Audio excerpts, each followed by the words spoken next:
ህዝብ ትግራይ ኣብ ታሪኹ ተሪናዮ ካብ ቀደም ካብ ጥንቲ ጀሚርና ተሪናዮ ኣብ ቃልሲ ማን መገዲድዎ ዘይኮነ ባዕሉ ንዝመፁ ወረርቲ ንምምካት ባርነት ንዘይ ምቕባል ናይ ባዕሉ ዝኾነ ታሪኽ ዘለዎ ማሕበረሰብ ህዝቢ ክቡር ማሕበረሰብ ዝኾነ ሰብ ኣገዲዱ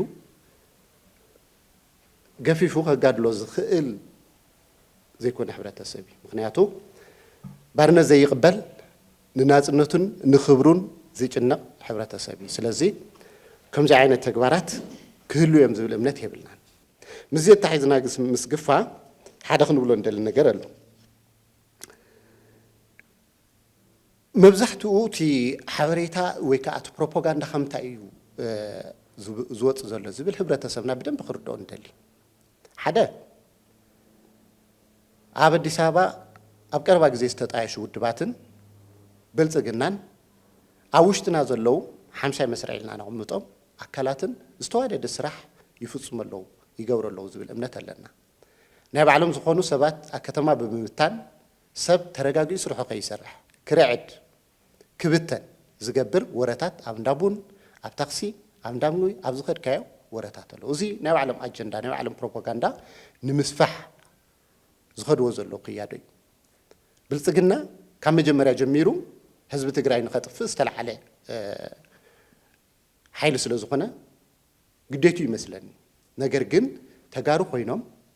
ኣብዚ ናይ ብልጽግና ዓላማ ንምፍጻም ዝንቀሳቐሱ ዘለዉ ብፕሮፓጋንዳ ይኹን ብተግባር ዝንቀሳቐሱ ዘለዉ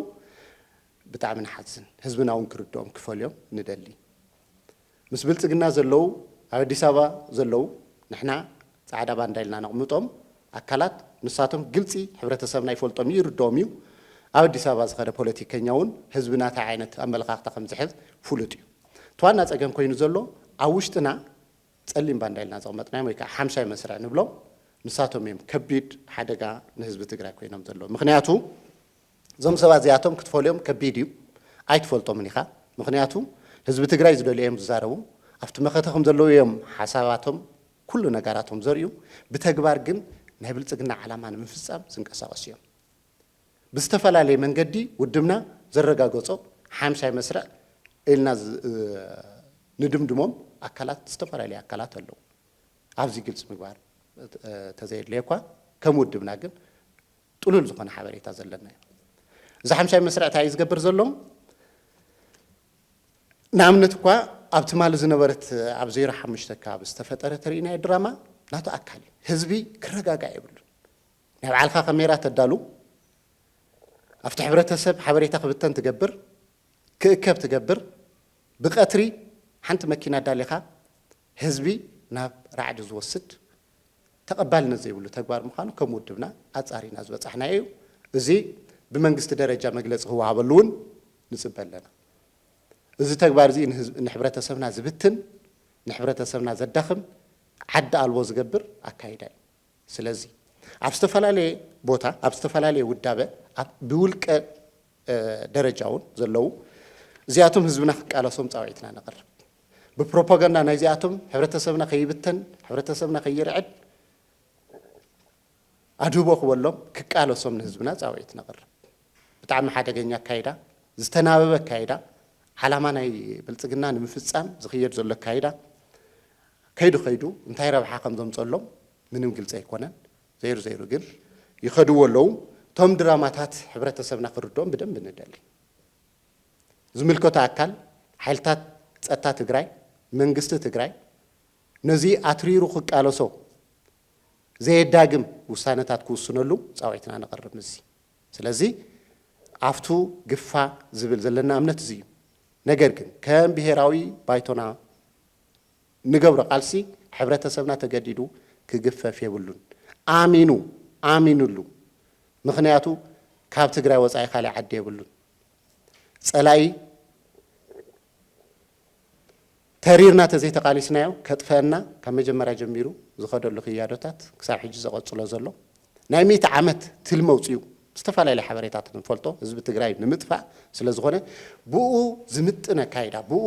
ርዲእትና ብኡ መሰረት ገርና ኣሚንና ክንቃለስ ግን ፃውዒትና ነቕርብ ኣብ ናይ ኢትዮጵያ ዘለዋ ክልላት ብምልአን ካብ መዓልቲ ናብ መዓልቲ ዝጠንከረ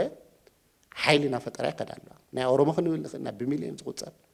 ኣብ ጎረቤትና ዘሎ ካልኦት ኩሎም ሰራዊቶም እናጠናኸሩ ይኸደሉ ትግራይ ብዘይ ሰራዊት ትትረፍ ባዶ ትኹን ማለት እንታይ እዩ ትርጉሙ እንታይ እዮም ክርብሑ ካብዚ ጽባሕ ንጎ ኸንታ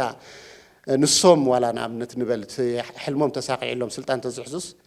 ተዓድመን ክሕልዋ ስለ ዝደልዩ ዘለዉ እዮም ብስሩኸ ትግራይ ከም ትግራይ ሲ ብዘይ ምክልኻል ከመይ ኢላ ጠጠው ክትብል ስለ ዝሓስቡ ዘለዉ እዮም ኣብዚ ጫፍ ከይዶም ዘለዉ TDF ከም ጸላይ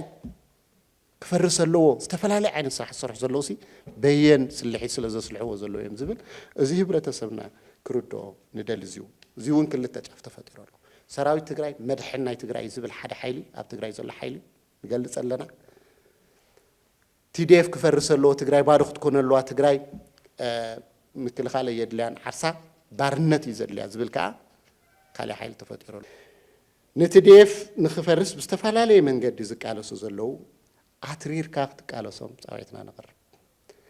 ህዝቢ ትግራይ እምነቱ ኣባኻ እዩ ህዝቢ ትግራይ ኣብ ሓደጋ ኣሎ ነዚ ሓደጋ እዚ ተረዲኻ ትቃለስ ኣለኻ ስለዚ ናይ ጸላቲ ፕሮፓጋንዳ ወረታት ንድሕሪት ገዲፍካ እታ ዝጀመርካያ ቃልሲ ምስ ህዝብኻ ኮይንካ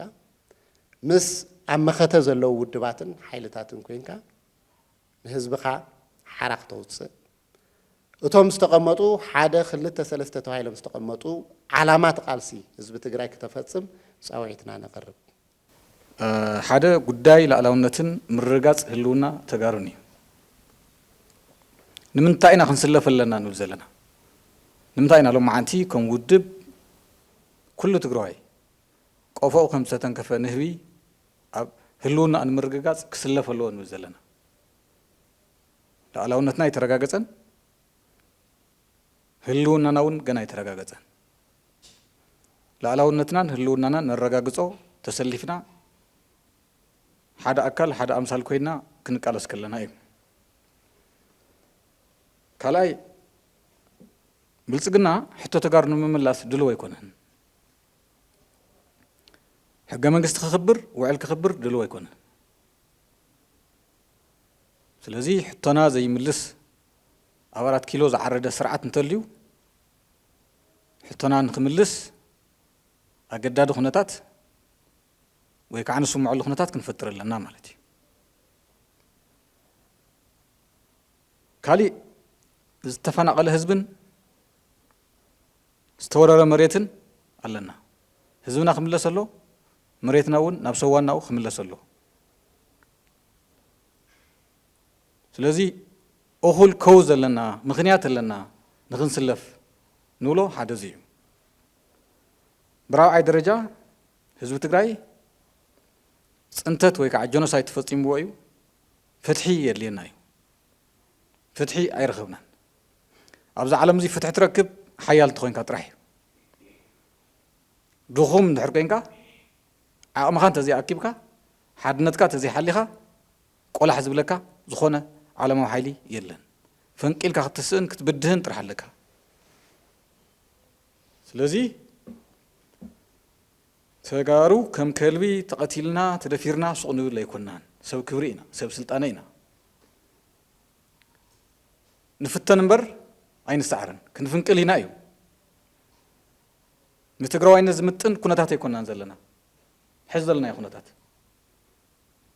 ስለዚ እዚ ኩነታት እዚ ንዓና ስለዘይምጥንን ስለዘይግበአናን ተቓሊና ክንቀይሮ ኢና እዩ ፍትሒ የድልየና ኣብ ዓለም ብቃልስና ፍትሒ ክነረጋግፅ ኢና نظام قفع فتصمو أكلات حادة بحادة بقدم سحب جزينا مرزنا تحت نقولهم هنا. لازم مغنيات لنا خنقلس مغنيات لنا حيلنا خنكب مغنيات لنا خنسلف مغنيات لنا حدش تاريخ كنسر كم هزبي كم تفلتواتي 4% مريتنا ناي حوا حتى يكون ناي زغنا ودو بيكون ناي حزب تقراي ناي ودو بهالمريت يلا ناي تقاريو بفلاي كعنا يتحدش من سينا نمتا يسلف لعل كله تقراي ناتو سلو زغنت سلازين مرقات كنسلف لنا كوز لنا قنوع كوز فتحاو كوز حق أنيا مغنيات لنا إنا نبزلنا أمسلاف جن أمسلاف نحن خمود دبنا العلو عن توت قيسوا يبرخت أمريت أفتي جراوند زلوا خناتات شبوت خناتات نتاعيو إلنا نمزرع كوميتي تعيشنا هنا إذا تعيشنا يا كوميتي أبتغري مولو إنك سأوصله يصنع له أو كروا جزء نهزبنا نايت مزرعتي نايت كوميتي ريبورت هنجلسينا زي كسمرو ليدل دقيمة مالتي سلزي بوازا فزازا نوري أقداي كم زي كونه مسالي جهاز ندليو كاب منقست خبز هوا مدوّت أي كالت أكلاتون يحنكرون تليم زي شم يوان تليم كم تكال زي صار كوميتي أتعيشنا نسرح لنا هنا سلزي أم سلاف هذا أسلافن تسلافن كل يولون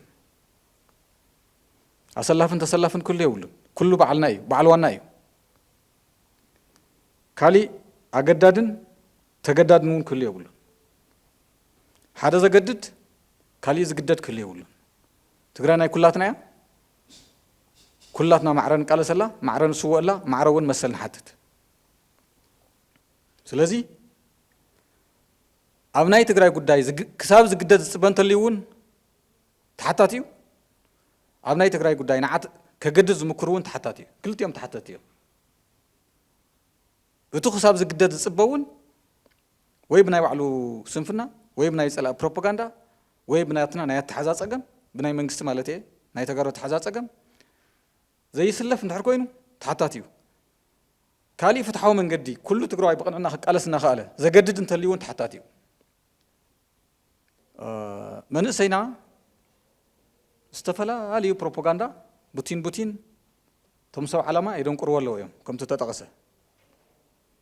تمفتحي من سينا نحلفه ملختي تمفتحي أو عدها شغال تقرأ إن أتنكيرك أو عدها مكلا سنبر نتقرأ قديف كم خادي يكونن أجمع نحرر لي ونحن أنا فيس كن جورا زلنا تقرأ ناتنا يا صباح ناتنا نايم أنا أسيء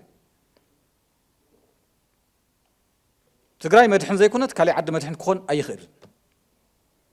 تسأجم هذا أنت زي قتيم نايو صباح ونو يخص بيننا تفتح يلن زي السعر تأجم كعيلن تزغل لس أجم فرحنا ببروباغندا تدهليلنا بمرحق نابز جرده ناي درار عسى نابز جرده ناي بلتقنا متصاوديا نابز جرده هيوتنا نسؤنلو نأطلنا نابز جرده ناي بلتقنا قفا إنا نخيز لنا نابوز حقل تعتايز مرة حزلو سلازي تقراي معريت خدكون مناسي متشوت خدكون كنقالس زلنا بعلنا مناسينا نخدون يونان أبزي أنا نقالس كن أسرت لنا كن أسرنا مأسر زدل نحركوينو عاوزي نقول وش تاو ألسي كسام مسوعات زقت نحركوينو خناتينا واقع خفيلنا هنا تناوش تقداي ونقيره ندحز عنك في نجار اللي كساو كن زبط سخنة تاتقني له سلزم من هنا عدن رسلنا محلاو مخارير لين مخارير ليه تصوعير له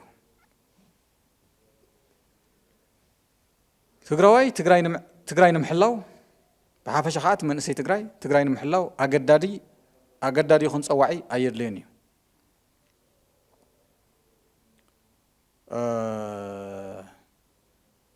فريح دما بتبروباغندا فريحو بتزبهال زلو زخونن زي كونن زربا سويتون عدون ريمون رحرحيو زخيد من اسي يبلنان تقراي يقطم بر زهد ما يكونن فنقيلي هلونا ازرغاغص يو تاريخنا نسيو عنتو طقيشوي بسرون تغارون تاينا لمينا اينا نقالس كقالس اي تخل كلنا يلنا اينا نقالس تجديدنا يكوننا نقالس سلازم من سينا امين خقالس الله بسرون امينو زعوتي امينو زقالس زعوتي حدا خسمر الله كل كامنن كسمعن امينون خقالس الله مغنياتو من سينا بفقادو بدليتو خقالس الله تلو خو اون فلط من سي سلازلنا تمالون بجبري تقاليسو بعلو مسارع استخخيلو سراوي تግራይ ናው ዘሎ አልሹ ተቃሊሲዩ እናተጸምበረ እዩ ብድልየት እናተጸምበረ እዩ አልሹ እናተጸምበረ እዩ ህልውና ህዝብ ትግራይ ዘራገጸ ነዞም ኩሎም ሕሽኪ ደርዘን ሃገራት ዝሰዓረ ዓለም ዘገረመ ታሪክ ሰርሐ ትመንሰይ እዚ ስለዝኾነ ድሙቕ ታሪክ ሰርሐ በዋዕሉ ስለዚ ሕዚ እውን እዚኣ ዛ መንፈስ እዚኣ ክትመፂና ክንገብር ዘለና تحق زي كوين النهالوه حمشاي مسرع ويكع زوم تصلمتن صعادن بانداتات نولم ያው 50 መስራዕ እንታይ እዮም ጸለምትን እንታይ እዮም ዝወልናዮም አንቶ ገሊጽዎ እዩ ኣብ ውሽጥና ኮይኖም ንዓና እናመሰሉ ንጸላእ ዘገልግሉ ናይ መኸተ ሓይሊ ኢና እናበሉ እናምሰሉ ንጸላእ ዘገልግሉ እዮም ዚኣቶም እዚኦም እዮም ቶም ጸለምቲ 50 መስራዕ ወይ ጸለምቲ ንሎም ዘለና ቶም ጻዕደ ከዓ ቶም ኣቦኦም ዘፍለጡ ቀዊዖም ቀሊዖም ህልውና ምስ ብልጽግና እዩ ዝብሉ ማለት እዩ እዚኦም ክምስገነሎም ብሓደ ገጽ ቅድሚ ሕዝቡን ገሊጽና ኢና ስለዚ ይሓስቡ زير زيهم بستفعل حبر دا إنك سأقسم بر تولخهم حدث لزخونة من سينا خيس لف قال سهلونا أنا نمتعنقف أنت أم تجور زلوا زيادة أنت أم تجور زلوا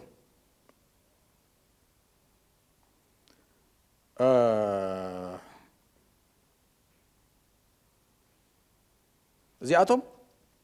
حدا أوشتي أوشت حزب تجري محاورة أقولوا لك في الطريق أقولوا له تسكسيكم مفتي ترف مرف اليوم 50 مسرع زي تسعروا هزون تسكسكوا ترف مرف 50 مسرع اللي يوم زياتهم تأم تقول زلوا أب تقرأي قفا خلو يتسعر له قفا خلو يتسعر زلوا مني تم 50 مسرع تم سلمت نسعرن بانداتات اليوم نمنتاي محاورة وقولوا لا كيهلو أب تقرأي سنيت كيهلو كأن تخرطهم مني فطارين قفا ኣብ ትግራይ ዘለና ናይ መኸተ ሓይልታት ይኮና ፈጣሪኡን ፈጣሪኡን እዞም 50 መስርዕን እዞም ጭራኦም ደው ቢሎም ንአዲስ አበባ ዝሃደሙ ጻዕዱ ባንዳታትን ብግልጺ ኣብዚ መሓውረሎም ገንዘቡን ሚሊዮናት የፈሰለው ኣብዚ ቦታ እዚ ግፋለና ወሉ ብፈጠራ የውርዩ ካሜራ የዳሉ የዋድዱ ከምቲ ትማል ተገበረ መቀለ ማለት እዩ ኣዋዲዶም የዋዓውዕዎ ትመንሰይ ክርዕድ ክፈርሕ ሃጺሉ ዓዱ ገዲፉ ክወጽእ ይገብርዎ ማለት እዩ ኣብ ውሽጥና እውን ብናትና ናይ መሪሕነት ናይ መንግስቲ ናይ መሪሕነት ድኽመት ኣብ ውሽጢ ምዝኦም እናተናባቡ ካብቲ ናይ መንግስቲ መደወፃ ዝሰርሐሉ እቶም 50 መስርዕ ንብሎም ዘለና ማለት እዩ እዚኣቶም እውን ካሊእ ግንባር ናይ ጸላእ ኮይኖም ዘገልግሉ ዘለዉ እዮም እዚኦም ንመን እዮም ንስምረት ፓርቲ ንወለዶ ፓርቲ ቶም ካብ ትግራይ ተጓሒፎም ናብኡ ዝኸዱ ሪራይ ውድባት እውን ኣለዉ ውድባት ኢና ዝብሉ ናይ ከብዲ ውድባት ማለት እዩ ቶም ምስለኛታት ንሳቶም ከውዶም ዝጎይታኦም ንኣብይ ብምስጋድ መዓልቶም ዝናውሑ ን4 ኪሎ ኸይዶም ተዘይሰጊዶም ህልውና ዘለዎም ዘይመስሎም ካብኡ ከዓ ኣብ እግሪ ጆኖሳይድ እናሰገዱ ህልውና ህዝቢ ትግራይ ክነረጋግጽ ኢና ዝብሉ ማለት እዩ ኣብ 4 ኪሎ ኸይዶም ብልጽግና ሰፊሩ ዝቦም ቀለብ እናበልዑ እንታይ እዮም ዝገብሩ እዚኣቶም ንዙ ሓይሊ እዚ ንዘብ ትግራይ ዘሎ ናይ መኸተ ሓይሊ ብብረት ክትቃለሰለካ ይብሉ ብብረት ክትቃለሰለካ ንስኮ ካብዚ ንህይወቱ ፈሪሑ ኮነ ኣዲስ አበባ ኸይደሎ ትሒዝዎ ዘሎ ቫይረስ ዝኾነ ሓሳብ ኣብዚ ከሰጉም ስለ ዘይኽእል ካብ ውድብና ዘባርናዮም ኣለዉ ካብ ካልኦት ውድባት እውን ዝኸዱ ኣለዉ ናብ ኣሰላልፎኦም ዘፋነናዮም ኣለዉ እዚኣቶም ኩሎም ደሚርካ እንታይ እዮም ዝገብሩ ዘለዉ መንእሰይ ትግራይ ጉዳይ እዚ ከመይ ኢልካ ደው ኢልካ ትሪኦ ኣለካ ይብሉ ብብረት ክትቃለሰለካ ናብ ዕጥቃዊ ቃልሲ ክትወርድ ኣለካ ይብሉ ባዕሎም ኣይወርድዋን ሰተት ኣይብልዋን ባዕሎም ኣይኮነና መሬት ወሪዶም ክቃለሱስ ከም ሰብኣይ ከም በዓል ስረ ወይ ከም በዓል ተቐሚሽ ክቃለሱስ ካብ ኣዲስ አበባ እውን ሓንቲ ኪሎ ሜትር ክንቀሳቀሱ ይኽእሉ ፈቃደኛታት ኣይኮኑን ኣብዚኣ እውን ማእሰርቲ ከይትወፅሖም ፈሪሖም ዝሃደሙ ሰባት እዮም ስለዚ መጀመርያ ምሳብ እዚኣቶም ቃልን ተግባርን ብተግባር የርእዩና ይውረዱ ናብ ሜዳ ድሕሪ ጀጋኑ ኮይኖም ናብ ሜዳ ይውረዱ ባዕሎም መጀመርያ ትመንእሰይ ትግራይ እውን ከምኡ ይኽእሎም ዘሎ ውረድ መጀመርያ ባዕልኻ ዘይትገብሮ ንኣይ ፃውዒት ክትገብረለይ ኣይትኽእልን ክብለሉ ትመንእሰይ ሰሉ ድራማ እናሰርሑ ሚድያ ኣዳልዮም የዋዓውዑን መንእሰይ ዓዱ ገዲፉ ክወፅን ይገብሩ ኣለዎ ማለት እዩ እዚኣ ሓንቲ ሓቂ ካሊእ ህዝቢ ትግራይ ቃልስኻ ተሓንሽሹ እናበሉ እናዳሃሉ ናይ ብልጽግና ህዝቢ ርክብ ኮይኖም ህዝቢ ኢትዮጵያ ክሳብ ዝገርሞ ዓንቶ ተቂስዎ እዩ ጃዋር ርእየት ሚድያ ይገልጾ ነይሩ ቀንዲ ዕንቅፋት ኮይኖም ዘለዉ ሕዚ ንህዝቢ ኢትዮጵያ ናይ ደለይቲ ለውጢ ናይ ህልውና ቃልሲ ዝገብሩ እቶም ትግራይ ዘለዉ ንሕና ጻዕዱ ባንዳታት ንብሎም ተጋሪኦም ኢሎ ኣሎ ጃዋር እውን ካልኦት እውን ከምኦም ዝብሉ ዘለዉ እዞም ሰባት እዚኣቶም ምስ ህዝቢ ትግራይ ጥራሕ ኣይኮኑ ተባኢሶም ምስ ህዝቢ ኢትዮጵያ እውን ተባኢሶም እዮም ዑዕ ዘብል ዘፈንፍን مسنبدي حشكرنا يم زري زلوا جيتا ردا زبحال جاكيت يزور له ريهم لهم بقول أنفت زخدن ما تكل على الوتاس لزخون مقلدي مسحق الشرفات كوينو سلازي أتم تأمل جورزلو حزب تجراي بخاي إيو فرح إيو حدام إيو دهول إيو سعور إيو ناولو زي كزرع منفسنا مس مورالنا مس تاريخ صرحينتنا مورالنا خمك خي صرح له مالتي بق أب تجراي منوار كم زي قال كاب تجراي كم أب تجراي مزلنا نايم خط حيلي مس بلصقنا أبد سوا خين كأيو زحشنا برازلو زبل نتالولو يوصو والله مالتي انت منسي سلازي عم منسينا زوت حزل حساره مكره تحتتي زوم اكلات زياتهم يوم ناودي سوا تصوعوا زلو اكلات تمنسينا انتم ودي سوا زصوعوا صقم خغاطمو خلو نااتهم كسادنا محناق يهوي زلو تو زل منسي اوصيهم يوم صويعهم يوم قاليو ناب بحر خير غيرملو ناب سدت قالي ناودي سوا أنتوا يتوصل نيرو أو ده كان استحواذنا زبط حزلة سجن نايزي كل تحتاتي نسمرت بارتيو نولو دز بحالو بلسقنا زجاج حمود دواتيو بناي بلسقنا سامباس تنفسو زوما وشتنا زلو ترف مرف حمشاي مسرعون بمعرة مساعتهم حتوتو مالتي انديام بزقرده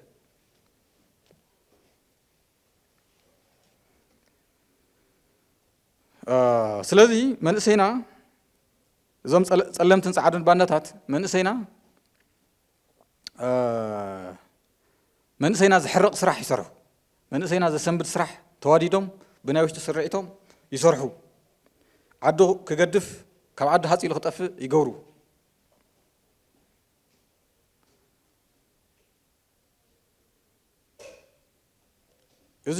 زي أتم تعبز جورزلو نتناي بلتقنا علامة نايم من الرئيس راح يصرحوا مالتي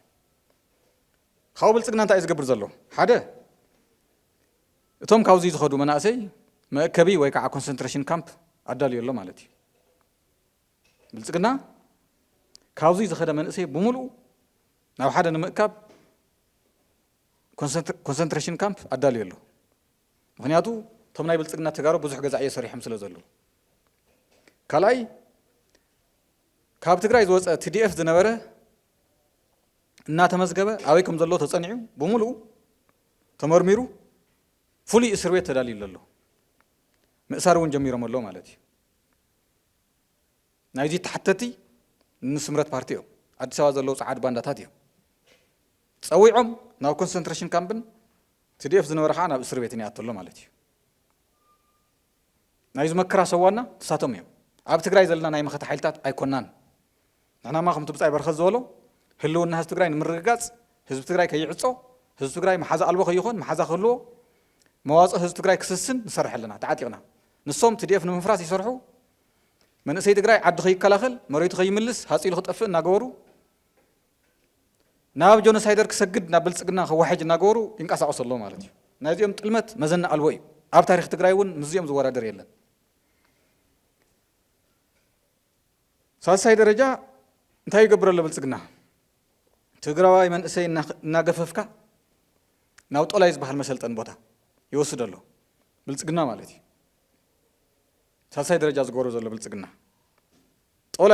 أولا ينابزبح المسألة أني أقديد يوصد له أبزي أزلا مقداد حنت معلتي حشوخي لما يزارون ملحصهم كم نايتمن ملحص تموتمت أبزي زلو زوار دوو سرعيتهم سفطروا فترة بعراي ولده مسرات غيرهم زغورو بروباغاندا أبزي أبناي تግራይ ጉዳይ أمزارو أبناي بلصقنا ጉዳይ بچو أيولون ويكع خاوينا ندحر أشام دف غيرنايم نتحفيرنايم نيمسل وا بمريتنا ما أين درادرن يولو دراما يسرحوا نخمسلو ممسلو سلو زخون مالتي رابعي بلصقنا انت يزغبر زلو بعدما زعرغون نايطعنا صقم زلو من ناوزينا بتግራይ يباررملو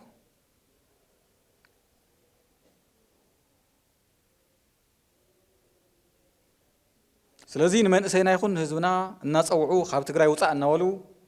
تجراي نأخي تخون النوال نفس أجمع توزلو تحتتي الداسمرت الدولدو أوزلو زق حفنا يوم ውልቀ ሰባትን እዮም የመናኢ ናይ ብልጽግና ኮይኖም ዝኽድዱ ዘለዎ ማለት እዩ ስለ ዝኾነ ነቲ መንእሰይና እንታይ ኢና ከም ምክሪ ሓሳብ ነቕርበሉ ንሕና ብልጽግና ዝቆጻጸሮ ግዝኣት ንትግራዋይ መንእሰይ ብሓፈሻ ንኩሉ ትግራዋይ ሓደጋ ስለ ዝኾነ ሓደ ኩሉ ትግራዋይ ብልጽግና ካብ ዝቆጻጸሮ ቦታ ክገልጽ ኣሎ ብፍላይ እቲ መንእሰይ ማለት እዩ ውሕስና የብሉን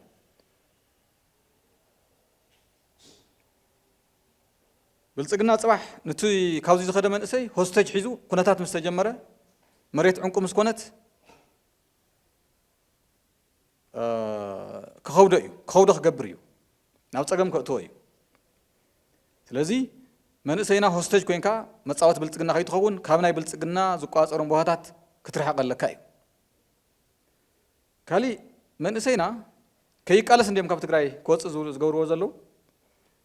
ስለዚ ኩሉ ህዝብናን ኩሉ መንእሰይናን ኣብዚ ሃለዉ ሃልዩ ንብልጽግና ክቃለስ ኣለዎ ንብልጽግና ክቃለስ ኣለዎ ኣብ ውሽጢ ኣፍንጫኦም ኮይኑ ቃልሲ ዝጀመረ ዋላ ውሽጢ እቶም ስምረት ፓርቲ ዋላ ውሽጢ እቶም ወለደ ዝበሃሉ ዋላ ውሽጢ እቶም ሓራ መሬትና ዝብሉ መዓት ጀጋኑ እኒሄው እዮም ይቃለሱ ኣለዉ እዮም እዚኦም ክስስኑ ኣለዎም ሓፍ ዝበለ ስራሕ ክሰርሑ ኣለዎም ካብዚ ከይዶም ዘተላለልዎም ተረዲእዎም እዩ ገሊኦም ዋላ ገሊኦም መኡ ዘለዉ ጀነራላት እየ ዝብል ዘለኹ ስምረት ፓርቲ ብምሉእታ ናይ ብልጽግና ኮይና እያ ማለት ኣይኮነን ኣለዉ ወለዶ ኩላ ከምኡ ኮይና ማለት ኣይኮነን ህዚ ሰብ እናንበበ እናተዓዘበ ይኸይድ ኣሎ እዩ ድኻሊእ መንእሰይና እውን ኣብ ዘለዎ ኮይኑ ንትግራይ ክሰርሕ ኣለዎ ነቶም መኡ ዘለዉ ብሄሮም ዝኽሓዱ ክቃለሶም ኣለዎ ኣብኡ ኮይኑ ኣብዚ ሃለዉ ሃልዩ ቀዳማይ ደረጃ ክርሕቕ ኣሎ ካብ ብልጽግና ዝቋጸሮ ግዝኣት ብኻልኣይ ደረጃ ኣብኡ እንድሕር ፀጊምዎ ከዓ ኣብኡ ኮይኑ ክቃለስ ኣለዎ ረመፅ ክኾኖም ኣለዎ እዩ ካሊእ መንእሰይና ተኣኪቡ ክኸይድ የብሉን ምክንያቱ እናገፈፉ እናገደዱ ናብ ጠላይ የእትዎ ስለ ዘለዎ ማለት እዩ ስለዚ ኣብ ምስላፍ ዝምልከት ከም ኮንክሉዥን ከም መደምደምታ ታይና ከም ውድብ ክነቕርቦ ንኽእል ኣብ ትግራይ ዝኾነ ዓይነት ምግዳድ ክህሉ የብሉን እዩ